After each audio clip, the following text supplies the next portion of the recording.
Fala galera, tudo bem? Bem-vindos a mais um vídeo de fluidodinâmica computacional. Nas aulas passadas, a gente começou a construir as equações de quantidade de movimento dos fluidos a partir da segunda lei de Newton. Nós vimos como se relacionam as forças que interagem com os fluidos, causando acelerações um pouquinho diferentes às acelerações que são causadas nos sólidos. A partir daí, nós chegamos às equações de Navier-Stokes, onde nós tínhamos os efeitos viscosos, também tínhamos os efeitos dinâmicos e também o comportamento da velocidade do fluido, tanto no espaço como no tempo. Mediante simplificações, a gente chegou também às equações de Euler, onde a gente considerou efeitos não viscosos dos fluidos, ou seja, a gente desprecia, num primeiro momento, a viscosidade. Também começamos a entender um pouco de como nós podemos expressar essas equações de mecânica de fluidos mediante funções. As funções potenciais, ou seja, o escoamento potencial. Isso significa que nós podemos, de fato, descrever o comportamento com certas restrições dos fluidos. A partir desse comportamento, começar a entender quais que são as forças que esses fluidos nos geram e começar a analisar diferentes geometrias que vão nos dar diferentes tipos de relação fluido-estrutural. Nós podemos descrever, então, o movimento dos fluidos mediante duas equações potenciais. A primeira equação potencial está relacionada com a intensidade que vai ter aquele fluido em determinada posição. A outra equação potencial vai nos dar o vetor de velocidades. Portanto, a partir da equação da energia, nós podemos começar a construir o campo de velocidade do escoamento. Logicamente que nós vamos ter associadas algumas restrições. Lembrem que para poder definir de uma maneira relativamente simples os nossos escoamentos, nós temos que, de fato, trabalhar numas determinadas condições de contorno. Nós temos que assumir um escoamento não viscoso, um escoamento incompressível e um escoamento irrotacional. Novamente, a gente vai utilizar o princípio de superposição, ou seja, a velocidade equivalente do nosso escoamento vai ser dividida em três componentes. A velocidade na direção x, que vai ser u, a velocidade na direção y, que vai ser v, e a velocidade na direção z, a qual vai ser w. E essas velocidades vão estar associadas a um escoamento potencial. Esse escoamento potencial vai descrever a trajetória da partícula em aquela posição. A primeira função potencial que a gente vai apresentar é talvez a mais importante, é o escoamento livre, ou seja, um escoamento livre de perturbação. O que isso significa?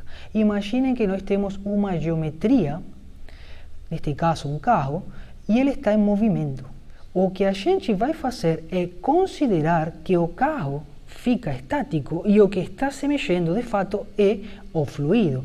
A partir do movimento do fluido, a gente vai considerar que o escoamento que não estiver perturbado pelo objeto vai ser o escoamento livre. Então, nós vamos ter uma velocidade que vamos denominar de U infinito, ou seja, U lá onde o escoamento não está perturbado, e essa velocidade a gente vai descrever com o que nós vamos denominar de linhas de corrente, que são estas que a gente vê em cinza. A partir dessas linhas de corrente, a gente vai começar a interpretar como que se distribuem aquelas velocidades ao longo do corpo, e com essas velocidades a gente vai começar a analisar o campo de pressões daquele corpo.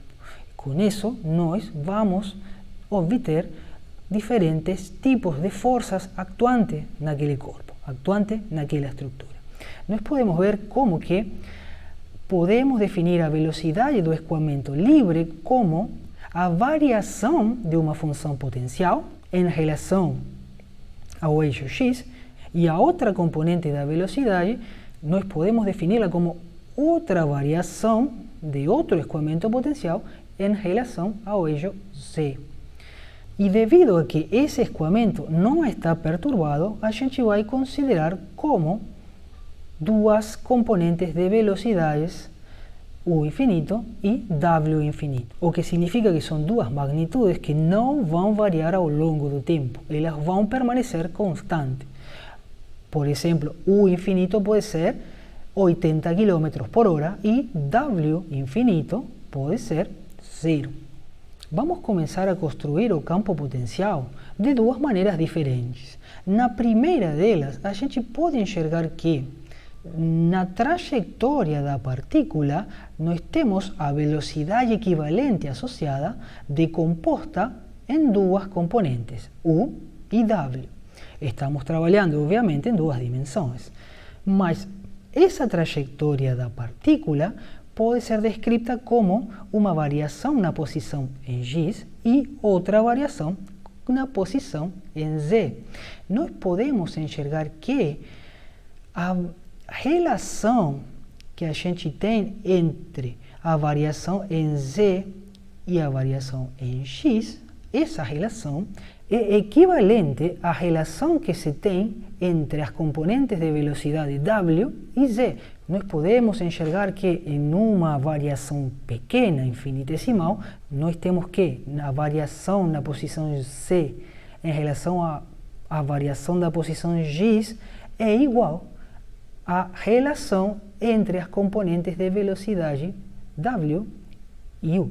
E substituindo w por w infinito e u por u infinito, nós temos esta relação de aqui. Se a gente passar a variação em x para o outro lado da equação e passar a componente de velocidade w para este lado de aqui e integrarmos essa equação, nós obtemos o seguinte resultado. O que isto significa? Significa que a componente em z depende da relação entre as velocidades pela posição em x.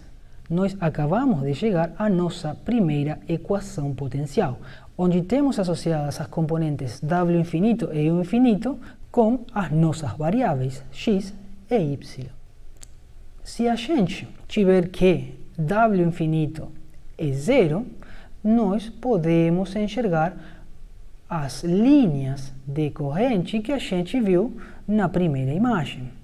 Notem como temos uma equação potencial ψ que descreve o campo de velocidades de uma corrente de escoamento livre e outra equação potencial φ que descreve a intensidade daquele campo de velocidades.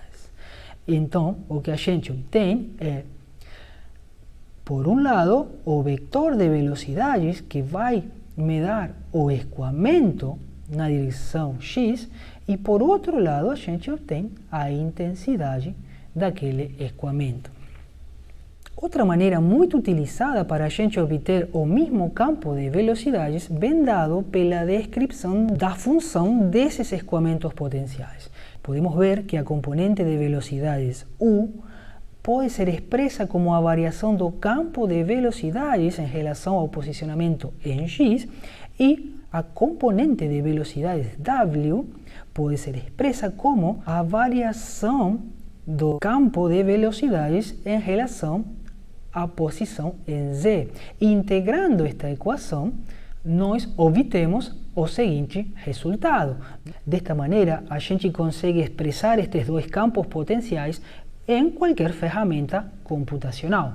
Por exemplo, até podemos usar o próprio Excel. Neste exemplo, a gente começou a graficar o nosso campo potencial φ, onde a gente coloca como coluna a variável x e a gente coloca como linha a variável z. Desta maneira, a gente consegue fazer o equacionamento de nosso campo potencial. O mesmo esquema a gente teria que fazer com o campo de velocidades ψ.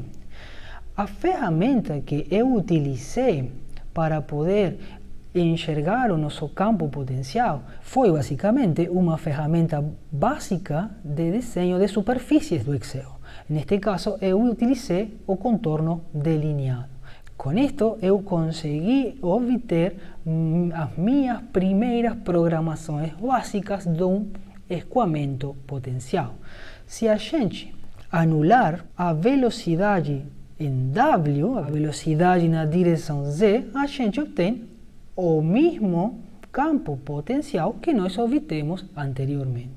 O ponto que eu quero demonstrar aqui é que para nós começarmos a trabalhar no desenvolvimento de fluidodinâmica computacional, nós podemos, de fato, começar com ferramentas básicas e que todo mundo tem em casa.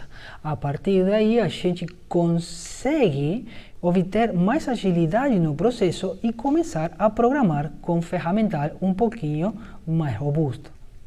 Por exemplo, a gente poderia fazer exatamente a mesma coisa com o MATLAB. Nós já poderíamos também começar a programar estas mesmas equações com um código mais robusto.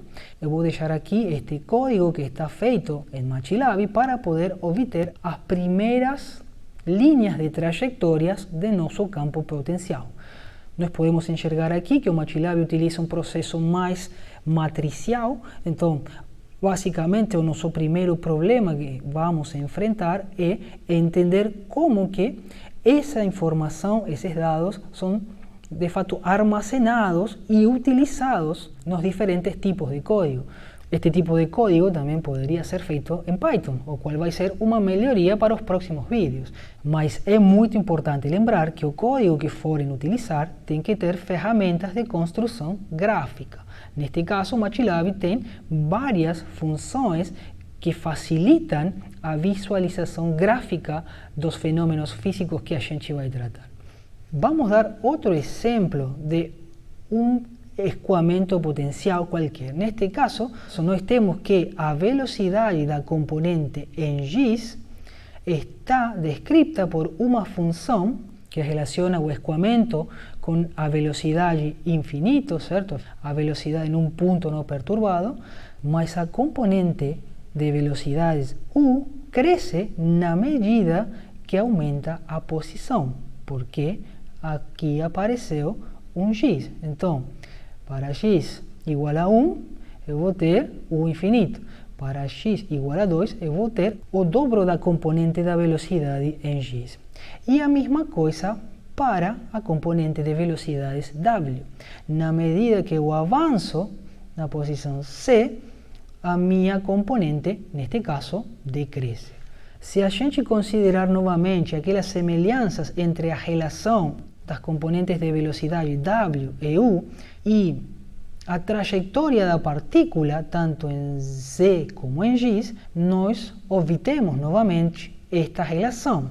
O que a gente vai fazer agora é substituir w e u, o que nos dá esta outra equação aqui. Manipulando essa equação, o que a gente obtém é basicamente outra integração, só que a integração aqui ficou um pouquinho mais complexa. A gente trabalha o termo ΔX e o ΔC e chegamos nesta equação. Para poder entender melhor, vocês podem ir pausando o vídeo e fazendo juntos. A integral destas duas equações vai nos dar o logaritmo natural em z e o logaritmo natural deste termo aqui, mais uma constante. Se a gente continuar trabalhando esta equação, nós podemos passar este termo para o outro lado do igual, de maneira tal de que esta suma de logaritmos pode ser agrupada matematicamente. E dessa maneira também, a gente matematicamente multiplicando os dois lados da equação pela função e, a gente de fato consegue tirar o logaritmo e obter a nossa equação de trajetória de campo potencial. Esta constante que vocês enxergam aqui, basicamente, é o resultado de passar estes dois termos para o outro lado e assim obter a relação do nosso campo potencial. Se a gente depois colocar este campo potencial no Excel, a gente obtém as linhas decorrentes dessa equação. Notem que a constante 3, que foi tudo que eu fui deixando para trás no equacionamento matemático, depois, numericamente, sou eu que vou dar um valor para ela e ela vai me dar cada uma das trajetórias da partícula em determinada posição. Notem que com pouca matemática envolvida, nós começamos a associar um fenômeno físico com ferramentas computacionais, que de fato esse é o intuito. Começar a trabalhar nossas competências computacionais aplicadas a fenômenos físicos, neste caso as equações de movimento dos fluidos, e ir avançando desde o mais simples até o mais complexo e robusto. Agora vamos introduzir outros tipos de funções básicas, muito importante para o que a gente vai querer construir lá na frente, que são as fontes e os sumidouros. Este tipo de equação potencial descreve um comportamento radial do campo de velocidades. A gente consegue expressar as componentes de velocidade U e W desta maneira, onde M vai ser a intensidade da fonte ou do sumidouro. E qual é a diferença entre uma fonte e um sumidouro? É simplesmente o sentido do campo de velocidades. Se a intensidade for positiva, a gente vai estar falando de uma fonte e o campo de velocidades vai ser para fora. Mas se a intensidade for negativa, a gente vai estar falando de um campo de velocidades convergente a um ponto. Neste caso, nós podemos enxergar como as componentes de velocidades são de fato expressas em função ao posicionamento da partícula. E aqui a gente pode ver uma singularidade na origem da função potencial. Isso significa que perto da origem, o campo potencial vai ser infinito. Então, na hora de programar, a gente tem que tomar cuidado de evitar essa singularidade. Integrando as componentes de velocidade U e V, ou seja, integrando este termo aqui em relação a x e em relação ao z, a gente obtém o campo de velocidades e o campo potencial. O que isso significa? Estes campos aqui são descritos da seguinte maneira. Se a gente levar para o Excel, a gente coloca a componente em X, a gente coloca a componente em Y e nós colocamos aqui o campo potencial. E ele é descrito dessa forma. A gente pode enxergar aqui que temos o campo de intensidades φ, por um lado, e o campo de velocidades Z. Ele se comporta radialmente. A gente vai ter um comportamento de escoamento radial, saindo daquela origem. Aqui eu deixo para vocês uma pequena macro para conseguir criar mais pontos destes de aqui e poder graficar melhor. Dê uma olhada como que aumentando a quantidade de intervalos a gente consegue melhor definição, tanto do campo potencial como do campo de velocidades. Nestes dois exemplos feitos em Excel, eu já não consigo poder graficar os dois campos de velocidades juntos. Então, quanto mais a gente vai avançando na complexidade dos métodos, a gente vai precisar ferramentas mais robustas. Aqui já no MATLAB eu já consigo, de fato, deixar os dois campos juntos. E aqui podemos começar a entender o que de fato está acontecendo. Nós temos trajetórias de velocidades saindo da singularidade, ou entrando, dependendo da singularidade, e nós temos os campos circulares que vão nos dar a intensidade daquele campo. Então, basicamente, o que nós estamos descrevendo neste momento seria estes vectores daqui. O vector amarelo estaria indicando, neste ponto, quando M é positivo, que temos o escoamento saindo de uma fonte e perdendo intensidade. Se M for, de fato, negativo, nós teríamos ao contrário. Temos um vector de velocidades entrando num sumidouro. Vamos ver agora o que acontece se colocamos uma fonte e um sumidouro, os dois juntos, um do lado do outro. Então, agora começa a mágica do escoamento potencial. Agora começamos a misturar diferentes tipos de soluciones básicas que van a nos dar complexidades de campos, de velocidades y de coeficientes de presiones y van a nos permitir descrever geometrías muito mais complexas. Nós podemos ver que, juntando tanto a fonte como o sumidouro, conseguimos novamente descrever o campo de velocidades e integrando essas duas componentes de velocidades, nós vamos a obter novamente o campo potencial.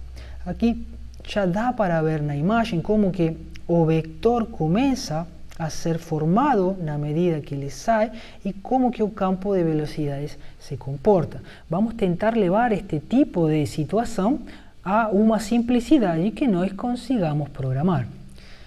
Num primeiro momento, a gente pode também, do mesmo jeito que nós fizemos anteriormente, descrever o campo potencial e utilizar as funções de superfície do Excel, mas o negócio já ficou bem mais complexo. Se vocês enxergarem aqui, para eu conseguir descrever no próprio Excel o campo de velocidades, eu tive que obter 4 figuras diferentes, devido a que a singularidade na origem do meu dipolo, que seria basicamente a junção entre uma fonte e um sumidouro, ela era muito grande. Então, esta descontinuidade fez que eu não conseguisse graficar o problema completo. Mas, ainda assim, conseguimos, com muita dificuldade, programar um dipolo no Excel. O dipolo também é conhecido, ou vocês também vão escutar, como um doublet. Agora, já se a gente utilizar um código MATLAB, o negócio fica muito mais simples e também bem mais completo. A gente pode enxergar em preto o potencial de velocidades e em vermelho a gente consegue enxergar a função de corrente. E aqui eu deixo o código para vocês começarem também a dar seus primeiros passos em programação fluidodinâmica. Notem que, novamente, eu crio várias matrizes, tanto de posicionamento como do próprio campo potencial, e depois eu utilizo o comando de superfícies do MATLAB. Lembrem que o nosso desafio vai ser depois utilizar o ferramental de Python. Então, comecem a treinar nesse sentido. E a última função básica que eu quero apresentar é o vórtice. Basicamente, o vórtice é o cara que vai criar circulação. O que significa circulação? Ele vai criar um potencial de velocidade no sentido rotacional. Notem que o vórtice até parece similar às fontes e os sumidouros, só que o campo de velocidades é diferente. A gente pode enxergar que no vórtice a componente de velocidade na direção X basicamente seria a componente de velocidade na direção Z das fontes e dos sumidouros e vice-versa. Então, o que nós obtemos e qual que é a grande diferença entre fontes e o vórtice? O campo. Aí a gente enxerga muito bem como que o campo de velocidades das fontes é radial, enquanto que o campo de velocidades de um vórtice ele é circular, ele gera uma circulação. E o que nós vamos começar a enxergar a partir de agora é exatamente o campo de velocidades. Até agora só nós vimos um campo potencial, ou seja, vimos o comportamento da função potencial e as trajetórias de corrente que as partículas do fluido vão percorrer. Mas a partir de agora, o que nós vamos fazer é, de fato, descrever computacionalmente os campos vetoriais da velocidade. E a gente já pode enxergar aqui como nós podemos inserir no nosso código os campos de velocidade, tanto no vórtice como nas fontes e nos sumidouros, e com alguma ferramenta que nos auxilie a descrever vetores em nossas figuras, a gente pode obter aquelas velocidades. No MATLAB, a gente utiliza este comando quiver. Então, a partir de agora, simplesmente nós vamos ter que adicionar a nosso loop o campo de velocidades e desenhar com um comando vectorial. Nós vemos aqui nas figuras como no vórtice a gente obtém aquela circulação e, neste caso, na fonte a gente obtém um campo de velocidades radial. A mesma coisa nós podemos fazer com a velocidade do escoamento livre, a velocidade uniforme que a gente fala. Neste caso, podemos colocar novamente o campo de velocidades e depois graficar ele com o mesmo comando. Nesta programação eu simplesmente coloquei duas componentes de velocidades, U e W, ou V, certo? Então, eu obtive este campo de velocidades com um ângulo de 45 graus. E se eu utilizar o mesmo código, mas zerando a velocidade em V, eu vou obter o escoamento uniforme na direção X, como a gente já tinha visto antes. Então, o que nós estamos fazendo é dando outro passo para poder aprender a enxergar tanto o campo potencial, sim, ou seja, a trajetória das partículas, como o vector de velocidades. A gente também, para poder fechar, vou deixar aqui o código de velocidades do dipolo, sim? Este daqui não saiu muito bonito, mas já dá para ter uma ideia de que a gente pode trabalhar o escoamento potencial, as linhas de trajetória, as velocidades e mais para frente o campo de pressões. Para que o vídeo não fique muito longo, eu vou ficar por aqui. Mas nas próximas aulas, a gente vai começar a misturar as diferentes soluções básicas que nós vimos e a partir daí ver a potencialidade de análise que nós podemos chegar a ter com um método relativamente simples como o que é o escoamento potencial. A gente se vê nos próximos vídeos. Um abraço.